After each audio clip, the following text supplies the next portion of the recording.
Hey, folks, welcome back to the program. This is Chris in Cape Town, the mother city, and I'm here with Earl Naidoo, a previous guest on my program, but that was distance through Zoom. Now we're in person. We get to meet in person. Absolutely. So it's a pleasure meeting you. So great to have you here in Cape Town, Colonel. So tonight you invited me to the Rescue South Africa Civil Rights Alliance. It's a mouthful if you haven't heard it before. Yeah. So this is an organization that's relatively new. Is that correct? Yeah. Yeah. About less than a year old. Okay. And so what's the purpose of the organization? Well, we were formed and established to hold corrupt politicians accountable in courts of law. Well, you got a big job. For their crimes against the people of South Africa. Things like dirty water? Yeah, things like destroying the water infrastructure in our country, that they're piping contaminated water to millions of people. Many others are not getting water at all. They have to go to trucks. They pull up in the street with water tankers. Which creates a whole mafia infrastructure of water delivery and tenders to deliver that stuff. Absolutely. We've got water mafia now. It created the water mafia. I came across that 4 years ago up in Zeerust. Yeah. Okay, you've seen that yourself. Yeah. So there you are. And the case that we lodged, our first case that we lodged on the 19th of May this year is challenging race-based laws in this country. We have 142 laws that is race-based and shouldn't be, because race classification was repealed in 1991 in South Africa. It was part of the old apartheid regime and the laws they used. And it was actually repealed when F.W. de Klerk was the president. Correct. Yeah, before we even had the new dispensation. Yeah, I think a lot of people don't realize that much of apartheid legislation was dismantled by the National Party before they capitulated. Absolutely. But a lot of the apartheid laws was based on this Population Registration Act that race classified people into black, colored, white, and Indian.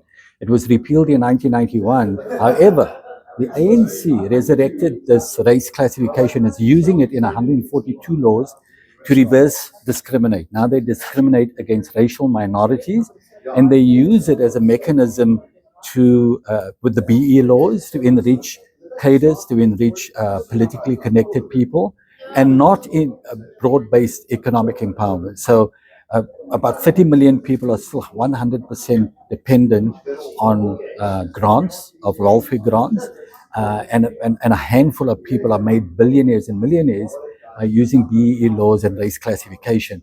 So the whole thing is a mess, and it's affecting South Africa's economy. And in this conference you heard how South Africa's economy is collapsing as a result of the way BEE laws, it's not empowering people, it's enriching a few and destroying our economy. The excuse that the ANC uses is they're helping previously disadvantaged peoples. But that's not really how it plays out, because you look at the number of black South Africans who live in abject poverty. It was about 8 million roughly under the National Party when it ended. Today, that figure is close to 30 million black South Africans. Yeah, it is. If you look at the amount of people that's dependent, 100% dependent on social welfare, it's about 30 million people. So how the ANC can say they empowered previously disadvantaged people, it's a scam. We can see it isn't going that way. And the economy is stagnating in South Africa, and so more and more people are losing jobs. Disinvestment, it's causing more harm than good, and so BEE has to be rethought, and that's why we've taken this case to court, and we're challenging these 142 race-based laws in the court, in the North Gauteng High Court. Our attorney or advocate, Mark Oppenheimer, says we have a very good case. There's no legal basis to have these race classification on our law books. Well, there's no moral basis, that's for sure. Absolutely. Especially for a party that campaign on non-racialism. Exactly. I mean, the ANC, they like to claim a lot of things. They like to claim the Freedom Charter, but they didn't really write the Freedom Charter. They were just one of the participants. There's a lot of white Jews in South Africa, and the Pan-African Congress are really running.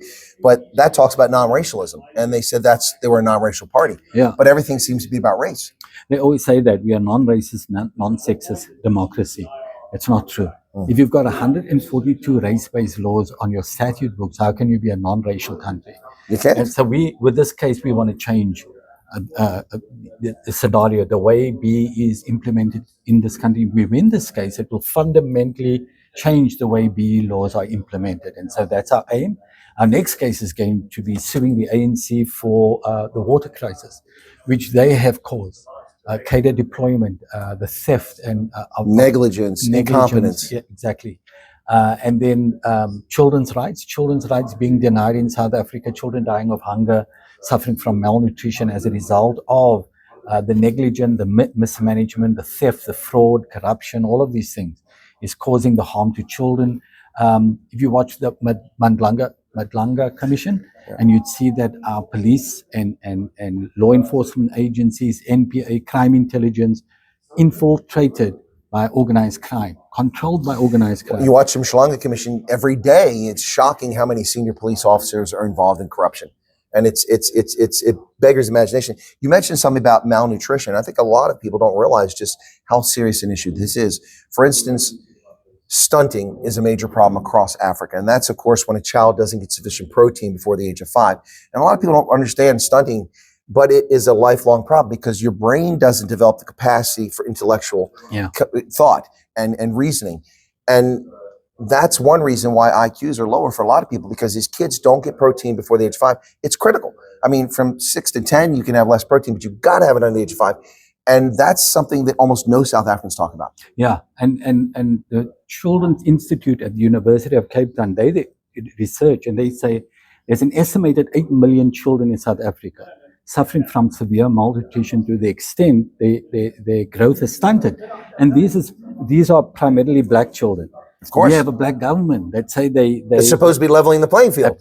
Absolutely, and they're not, because of the theft and corruption and fraud and racketeering and all of those things. I want to speak to Millie Wesley. We'll chat to Millie in just a moment here, but I want to come back. So Earl, I want to wrap up with you and bring it back to this Rescue South Africa's Civil Rights Alliance. So people can find it. We'll put the website up on the video. Yes. But how can they help? Is it something you can join? Is it something for organizations, for businesses, for individuals? Can they contribute to it? Yeah, they can contribute, and we need people, ordinary people, to just contribute, make donations to us. You can go to the website, www.rsacra.co.za. That's a mouthful, but we'll put it on the website so you don't miss it. Okay, so they can go to the website, they can make a contribution, will help us.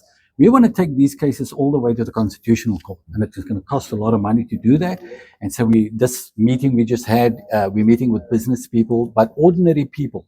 We have a badge. If you go to the website, you'll see there's a badge you can buy for just 10 Rand. I don't know how many dollars that is, $1? It's about 65 cents. 65 cents.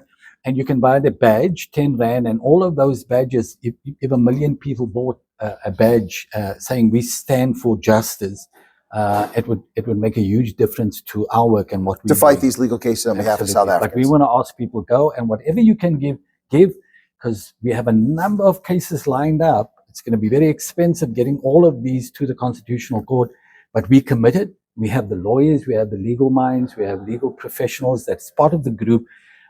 What we need is the support of civil society, giving, contributing whatever they can. And we want to change this country one case, one win at a time. All right. Well, good luck with one victory at one time. Earl Naidoo, it's a pleasure to see you in person finally. Yeah, great to see you, Colonel.